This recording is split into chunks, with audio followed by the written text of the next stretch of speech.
I like the let the Joshua tell us briefly your family background and how your parents raised you differently from other parents because they are very committed Christians. So yeah, relax and tell everything about it. Yeah, so I think so. I grew up like my entire life with my parents, both being very committed Christians. So I attended basically like every Friday youth group, Sunday service that you could go to, and at first they went, so I just kind of tagged along, right? And I think one of the biggest things they taught me was how to like live as a Christian, not just like by following like every single rule or law, right? But it was kind of about like where and like how your hearts like are oriented. So they taught me like that basically like not to like blindly follow, not also like in my faith, yes, but also like in just like your day-to-day things. When people like tell you stuff, when you make decisions, like you have to think about it like critically, and you have to accept the consequence of what you do. And yeah, so also I think growing up in a Christian family, my parents, they always like did everything to point me back towards Christ, right, and back towards God. So they would ask me a lot of times, like they would ask me questions about my faith, and they would ask me why, like, and they just keep on going, and like I had to like think about it like very, very critically to see if my faith was my own. And this was definitely a big help for me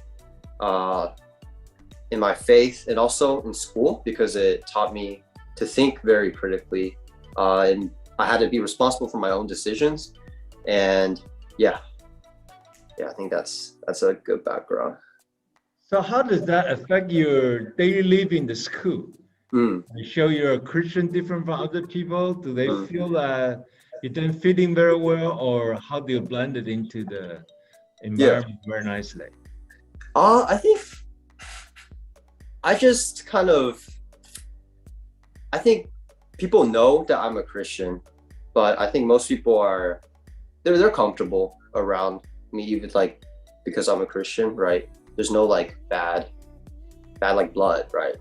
And I think the way I live it out, obviously, you walk your life with like your priority, right? Running the race for God. But I think the way I like to think about it at school, especially, I just kind of like treat everyone like, how I want to be treated, treat everyone like how Christ treated me.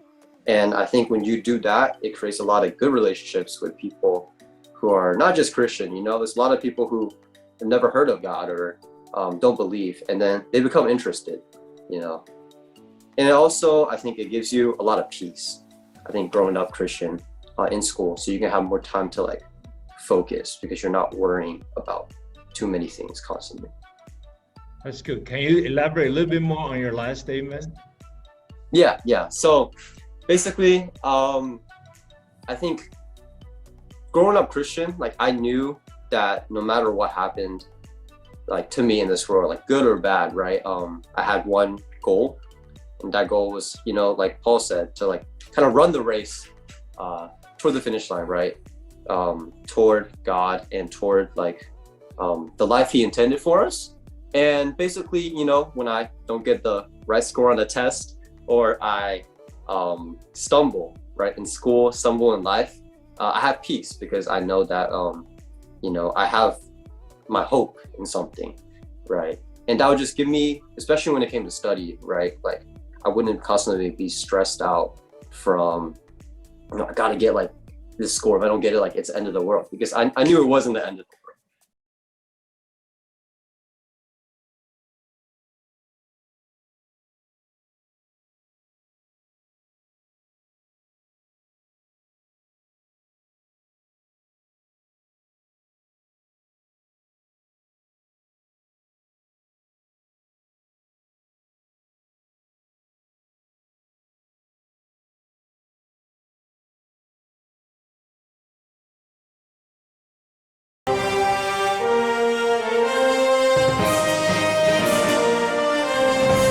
How about your friends in terms of people knowing your Christian faith, do you ever feel like people treat you differently, especially if they may have some quote unquote discrimination or just isolating you because you seem to be so quote unquote Christian?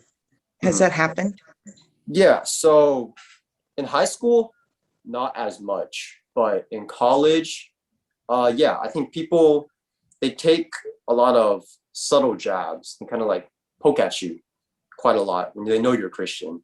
And you know, a lot of the times they have,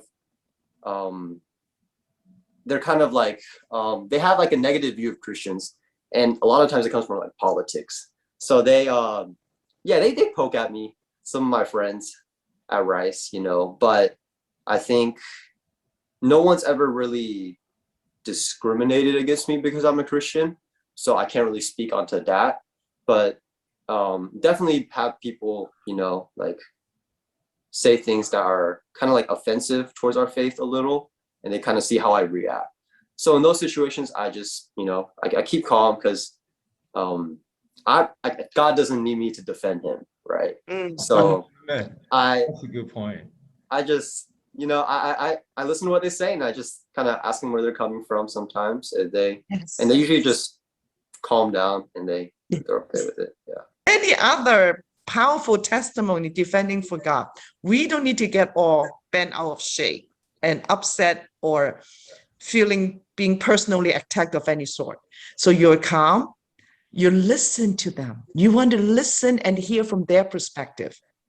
I love that. And I think this will go a long way in handling many kinds of conflicts. How about any other, like your faith impact your other journey of life? Do you have a other you like to mention? Yeah. I think my faith, kind of going along the lines we were just talking about, having like the vertical relationship with God. When that's right, I think my relationship with like my parents, my brothers, my friends tend to get along really well. And I also think growing up, you know, and like learning to discover my faith, it helped me, how do I say it? It's like, I think like all like I guess a lot of like my struggles, because you know we live in a fallen world, my temptation struggles, when I try to fight it on my own, it never worked out, and I would just like burn myself out. So having my faith, like stumbling blocks, right? You know, falling into sin, it also gave me a lot of peace when it came to that, because I knew someone already paid for every time I fell. And more importantly, I think having God always like at my side, when I would fall, he would pick me up over and over. And it made my failures a lot lighter to bear.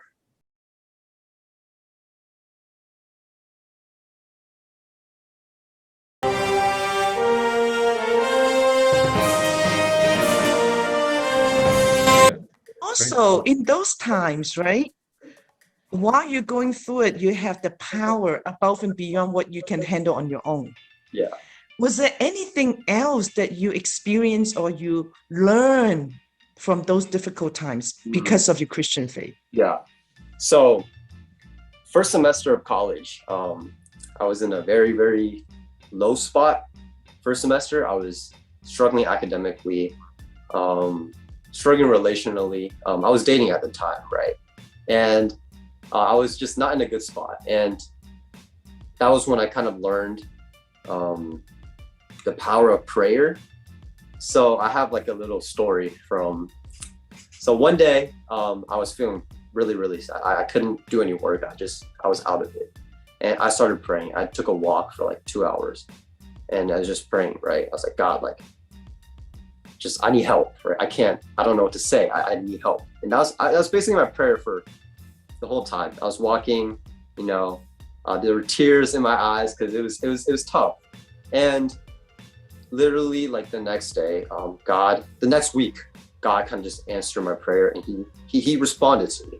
I think this was one of those few instances in my life where I could like, it was almost as if like God was speaking to me like direct, not like indirect, like that happens frequently, but like, so basically I was reading my Bible on Wednesday of the next week. And that morning I read Matthew 11:28, right? Come to me, all you who are weary and burdened, and I will give you rest.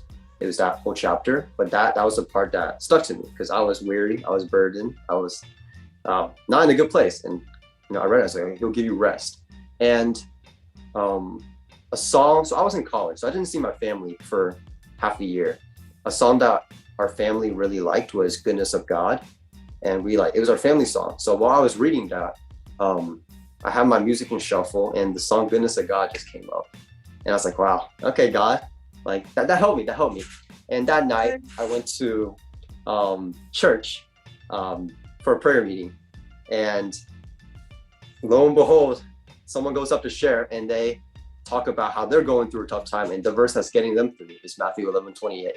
And afterwards, the pastor goes up on the stage and goes, all right, guys, let's sing Goodness of God. And I was like, God, thank you. It was just so much relief because I was like, oh man, like he's just speaking to me. And then it didn't stop there. 3 more times that week, that verse and that song came up. Amen. So that really got me through, that tough time. Praise the Lord. I call those pleasant surprises. Oh yeah. All the time. And I experience and can identify with you. God is so good. And then he provides the right song, the right message, the right passage, and the right people at the right place for you at the right time.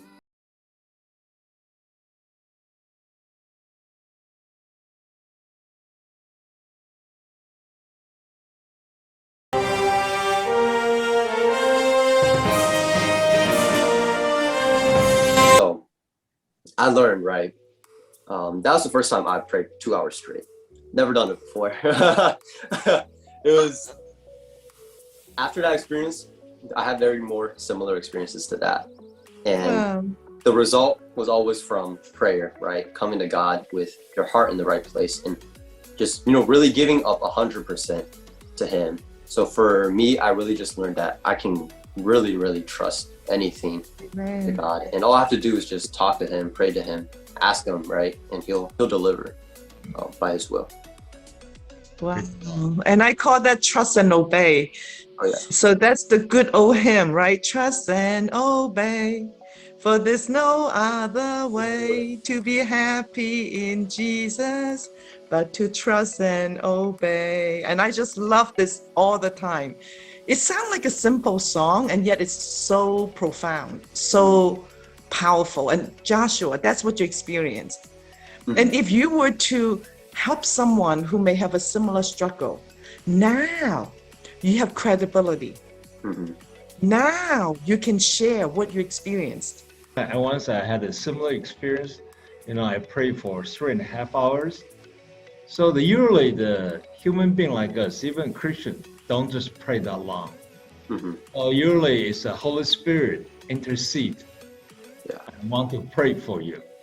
So you pray with grief and groan, and then eventually you got exactly what you pray for, because Holy Spirit's the one pray for you to God.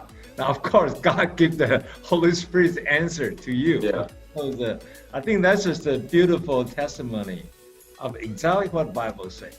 Okay, that's great. And then I remember your father mentioned once you play basketball, and then somebody give you a hard time because you're Asian, say, hey, sounds like, hey, COVID-19, you guys caused everything. Yeah. What was your response, and how did you do that? Okay, yeah. So that time, I'm gonna be honest. Okay, I was a little angry when he said that. He was a young kid at basketball. He was probably in middle school, 6th or 7th grade. And I walked into the gym. I was the only Asian kid there playing basketball, right? And he comes up to me and he said, he's like, he's like pointed at me, like said, "Oh, you got the coronavirus. Stay away from here," right? And I was mad, you know, for like 30 seconds. I was like, "Oh, what am I gonna do? Like, should I like, you know, like I was angry. I was very angry because it wasn't something I wanted people to joke about. But I think in that moment, I had this little voice in the back of my head. Definitely, I think the Holy Spirit speaking is like, he's only a sixth, seventh grader, right? And I'm a college student. And at the same time, you don't know like his background, why he's saying that. Maybe someone taught him wrong, right? And yeah, like I said earlier, I had to calm myself down. So I kind of walked out of the gym, pulled myself down, walked back in. And yeah, he kept on saying it, but I just kind of tuned him out and just kept on playing basketball, you know, put some earbuds in and just let him say what he said. I didn't need to do anything, you know, because I didn't know the kid either. So he wasn't trying to have a conversation. So I just kind of walked away. Yeah.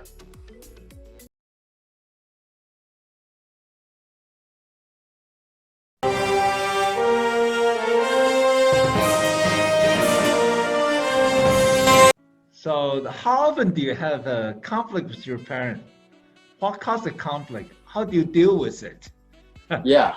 All the youths have conflict with their parents, and I like to hear from your perspective, because we've been from youth a long time ago. Yeah. So, man, I remember the times I had the most conflict with my parents, definitely early high school.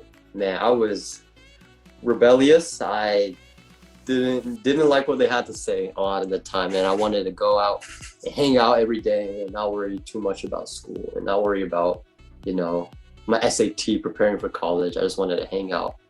And yeah, my dad, he always bugged me about doing my SAT sometimes, you know, because it was junior year. I had to get it done, and the test was coming up, and I knew I had to study.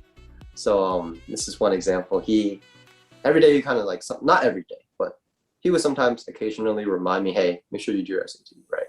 But he would say that after I had already done it, because he was at work, so he didn't see that I already did it for quite a bit. So I would get annoyed. I'd be like, "Yeah, like, I already did it," and like, you know, I'd be all pouty. And over time, I eventually had a conversation with him, right? I spent some time alone, like thinking about why he said what he did, and I talked to him. We apologized, right? I think the best way to deal with the conflict was just communicate with your parents, because your parents, they want what's best for you, right? He obviously wanted me to work hard, right? Study for SAT and get me to like a good college that I wanted to go to, right? So I wouldn't be disappointed in the future. And that's kind of what he told me. And I told him that you haven't seen me already do it for like 2 hours before you got home, right? So then we kind of communicated, we made it clear where we were, and, you know, conflict was resolved. But I think now I don't have too many conflicts with my parents, mainly because, you know, I'm off in college for almost the whole year. But when I get home, I think, you know, since I'm 19 now, they give me a little bit more free reign to make my own decisions. And they'll give me advice, but they try not to make any decisions for me. Yeah. So if in a few conclusive statement, what would you say to the other youth when they have a conflict with their parents? Yeah. What would you say? Yeah, same as I said before, right? You gotta cool off. Make sure you're not very emotional. Cool off, you know, spend some time alone. Think about what they say, right? Don't just be so stubborn, right? Only see where you're coming from. Try to see where they're coming from. And then after you cooled off, just communicate with them. Talk to them about why, what, you know, how.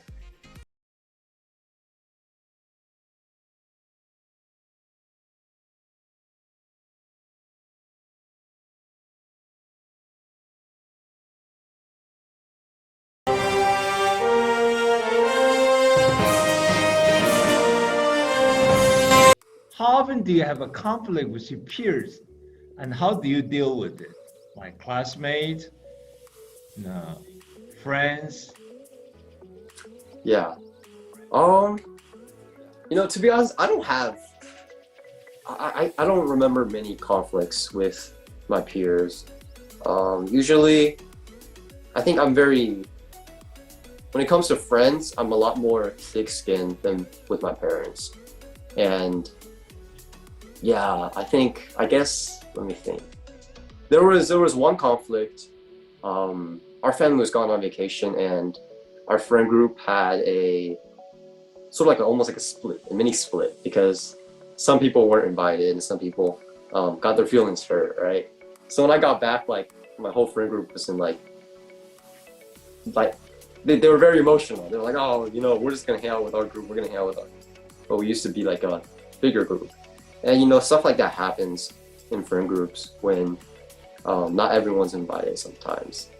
And I remember, yeah, it took time. It definitely took time, because like they were so close, and some of them got like their feelings hurt pretty bad. So it took time. It took like about a month for people to even like start talking again. But I think I tried to help them resolve it by kind of just like, I was kind of like a little like mediator between both. I like talked to one side where they came from, talked to the other side, and eventually we got some of them to like talk to each other, and they vented. They talk about what the other side did that they thought was wrong. And like I said earlier, you want to have like a heart to heart. You want to communicate, and especially with your friends, because a friend breakup is basically, it's just as bad as like a dating breakup, in my opinion. When you break up with like a friend and they've been with you for 10 years, like it hurts, so you gotta communicate. In any relationship, you have to communicate, and it takes a lot of courage. I know, to admit you're wrong, to look them in the eye and say, I'm sorry, say, how can we fix this? But you really want to get past that initial, maybe like, I don't want to do this, right? It's scary. You get past that, you talk to them, and I guarantee you things will get better. It's well worth it. Yeah.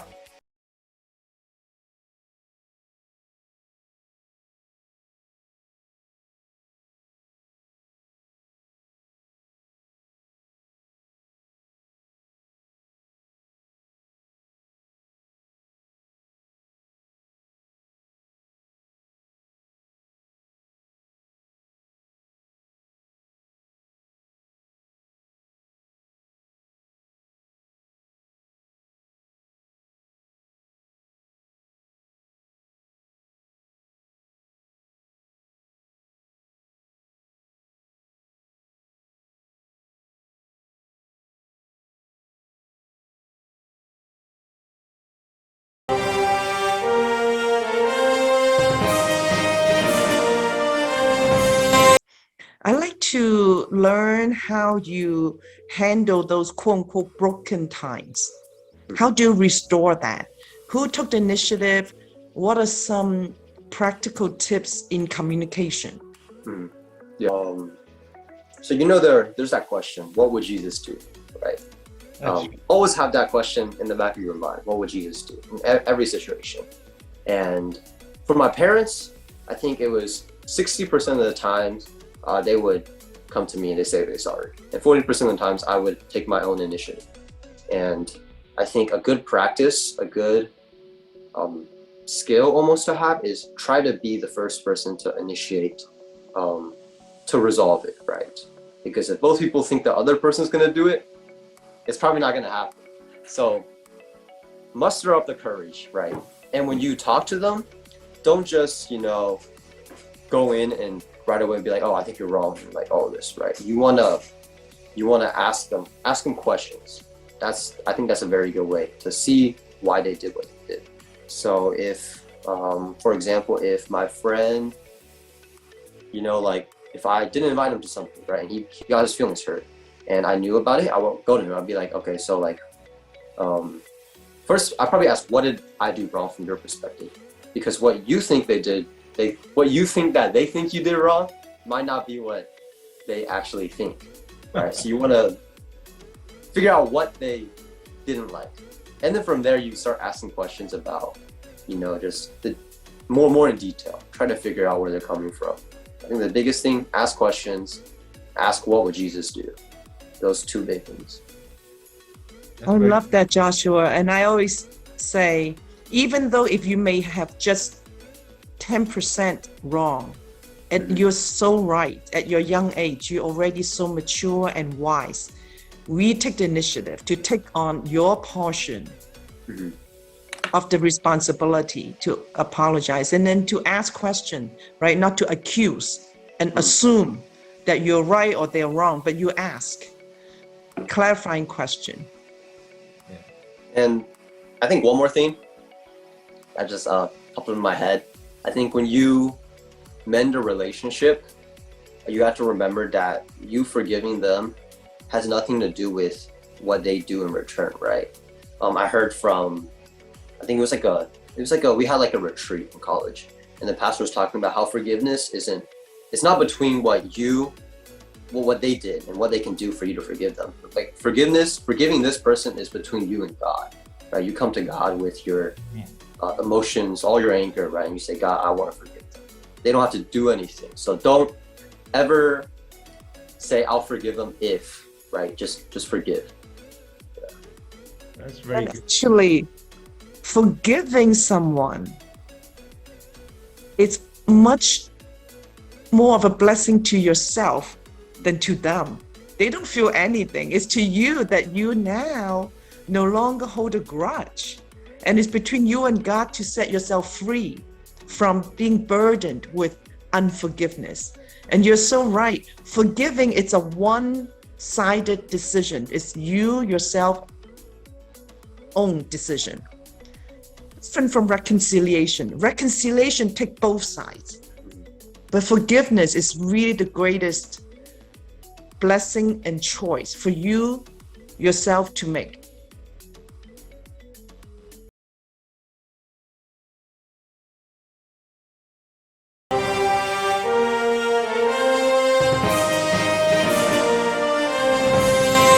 Another thing I think is very important is it's all about God. It's all about God's glory.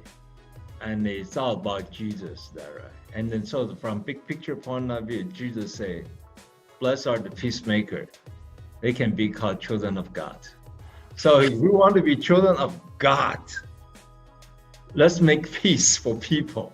Yeah. And then you have much better relationship with God. You get much more blessing from God. And people get blessed from your courage and your cool and your peaceful mind. I think that's a big deal. So I think everybody, all the Christians need to be a peacemaker. That's very important. So then during this peacemaking process, how important is the sense of humor? Oh, good question. Depends on the person. It definitely depends on the person. I have some friends. I'm a very humorous person, so I joke a lot. But I know some friends, when I resolve things, I have to be completely serious, or else they'll think I'm not taking them serious. But other people, they're a little bit more open to my humor. That's good. Joshua, I got a question. Yeah. Yeah. Actually, two parts. And then first of all, we were talking about anger and then forgiveness, and also that your relationship with your parents.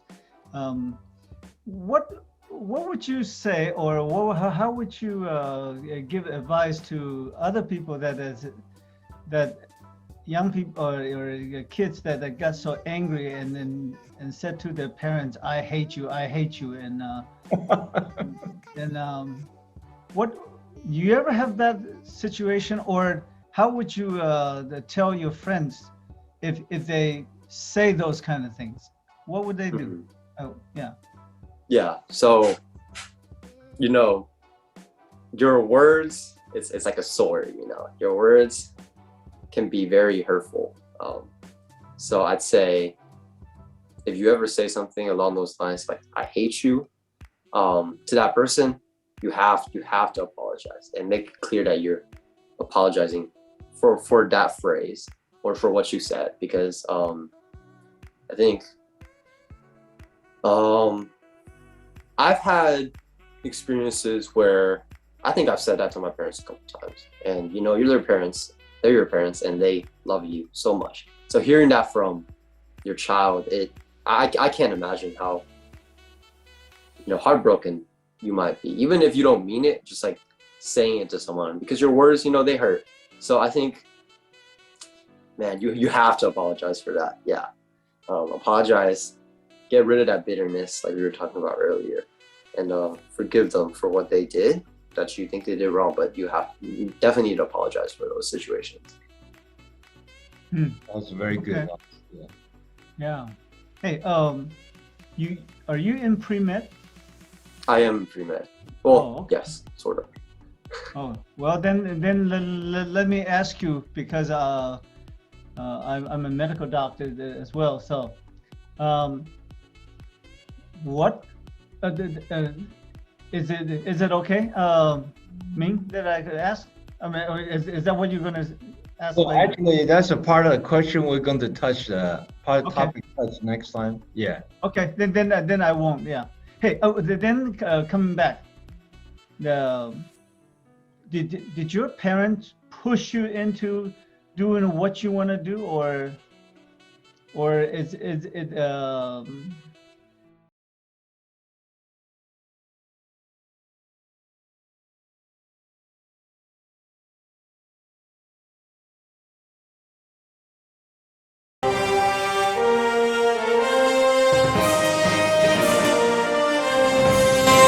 I know a lot of young people that well, because the relationship is not good, and then they feel that the parents push them into doing whatever. You don't seem to have that problem. Yeah, yeah, my parents, they never really pushed me to do anything. Maybe when I was like really young, and you know, I like obviously didn't have like the long-term vision. Like when I was in elementary school, they sent me to like some like camps that I didn't want to go to, but I think long-term it helped out. But when I was in middle school and high school, almost every decision was kind of my own, unless, you know, I wanted to go hang out with friends at like 12 a.m. in the morning. You know, that's a no sometimes, you know, because they'll worry. But the major decisions in my life, yeah, my parents let me make it on my own.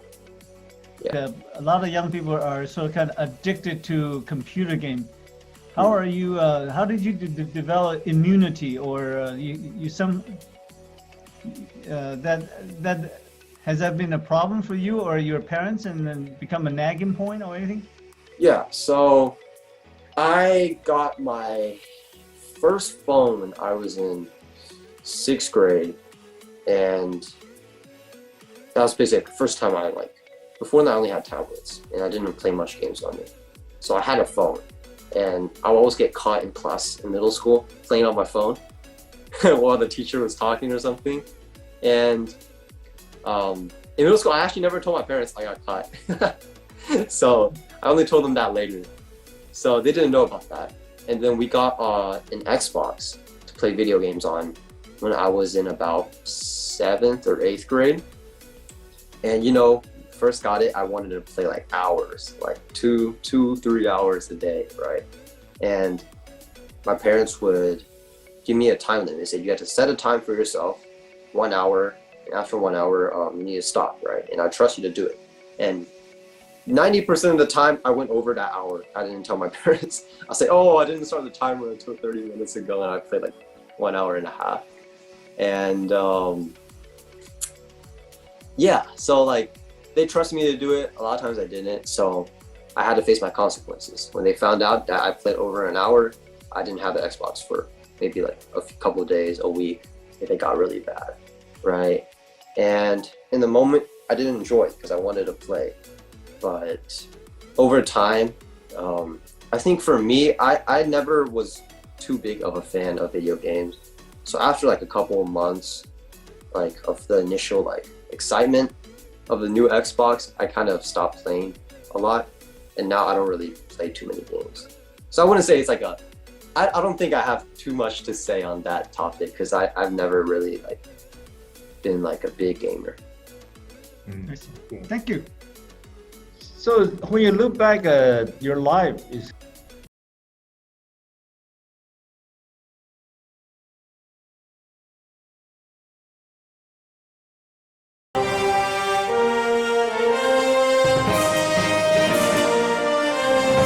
say that your parents sometimes force you to do something you don't like to do. Mhm. As a child, you just have to do it because the parent has authority. Yeah. So looking back, do you feel all those things your parent forced you to do actually benefit you later? Hmm. Or it's waste of time? Yeah, I think all of them. I'm trying to think of one that didn't benefit me, but I can't really think of any. I think they all shaped me, you know. Even if they weren't like the best experience, you know, it taught me lessons. And yeah, so the times they like forced me to do something, my dad always told me that safety was one of the most important things, right? So when I was really young, he wouldn't just let me like go out on like a long car trip with someone that like he didn't know, right? Because safety. And for a while, I wasn't able to go any sleepovers because he said safety, right? If he didn't know the family that well, like he didn't trust me to spend the night sometimes. And what else? I'm trying to think of like from an academic standpoint. Like you went all the different kind of camps, different kind of training camp. Is that all eventually pretty beneficial? So the biggest thing with those camps was I knew that I didn't know anyone going to those camps, so I really didn't want to go. And I remember I got sent to like a riding camp one time when I was really young, like 6th grade. I didn't learn too much from it, but I made some friends, so that was fun. So even though they sort of forced me to it, like they signed me up and they didn't tell me until like the day of. And I was like, oh, I had to go. I was like, what? I don't want to go, right? But it turned out to be a good experience. And one thing, yes. So I used to swim when I was young, and I didn't want to go to some practices because I hated swimming. But sometimes they're like, Josh, like you have to go, you know, you have to go swim. And I didn't like it, and I never told my parents I didn't like it. So I went until like 5th grade. I finally quit, and I can say it was good that they forced me to do it because it taught me a lot of perseverance when it comes to sports. Because then I played basketball in middle school after I quit, and I was able to, you know, push through all the workouts, push through all like the times I was feeling super gassed. So yeah, I think for the most part, all the times they like made me do something, it was for my own good. Yeah.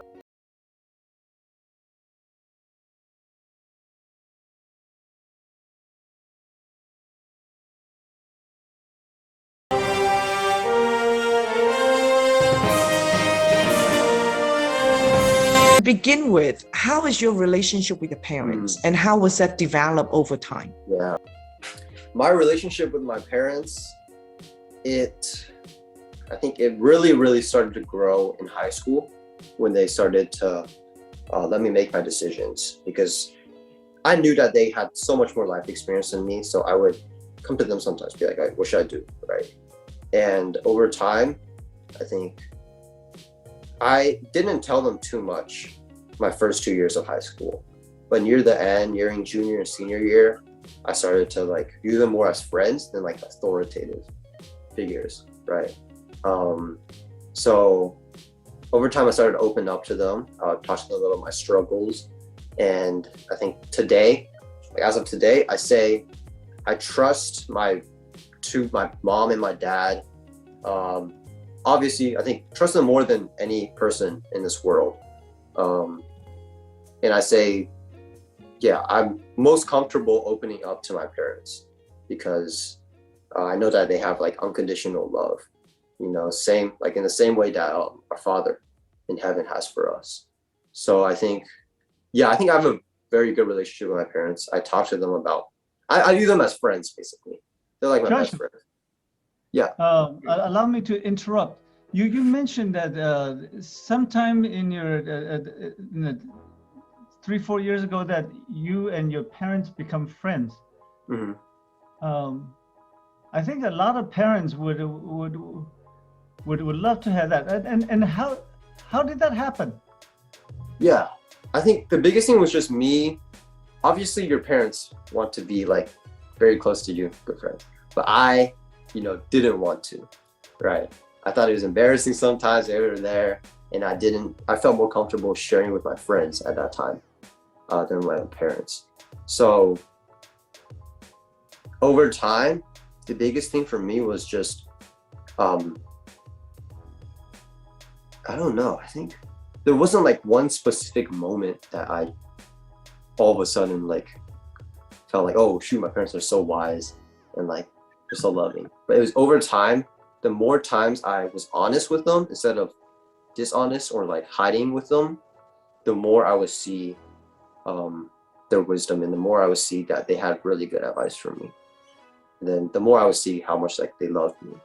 So I think in that regard, it took a lot for me to initiate, for me to start opening up about my life. And then, the relationship blossoms. Because I think your parents are always trying to have that good relationship with you. So for a relationship goes two ways. So you have to meet them there. Yeah. Wow, you just gave me tears in my eyes. So beautiful. I totally appreciate what you shared. And I believe over the years, as you said, your parents always demonstrated unconditional love. Mm-hmm. Always there for you, acceptance. Mm-hmm. They may or may not be doing everything right. Yeah. They're probably not perfect parents. They're great, but no one is perfect. And yet they have invested in your life, and you reflected on it. And then at the few years ago, you finally, something triggered you to open up. Mm-hmm. And to your point, it takes two to tango, right? You take two people to dance, and you are taking your steps. If you were not taking your step, you never enjoy the dance, and you did. And then you took the initiative to respond, and you opened up and you shared. And that really helped to water, like a beautiful flower, right? You help to water the flower and to nurture the relationship.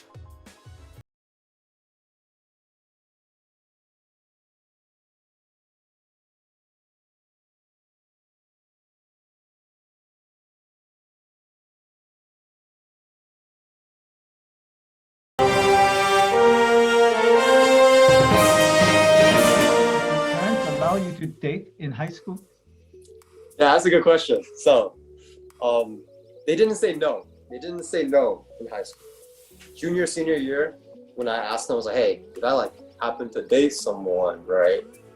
Would you care? And they were like, we do care, but they said, decision is yours.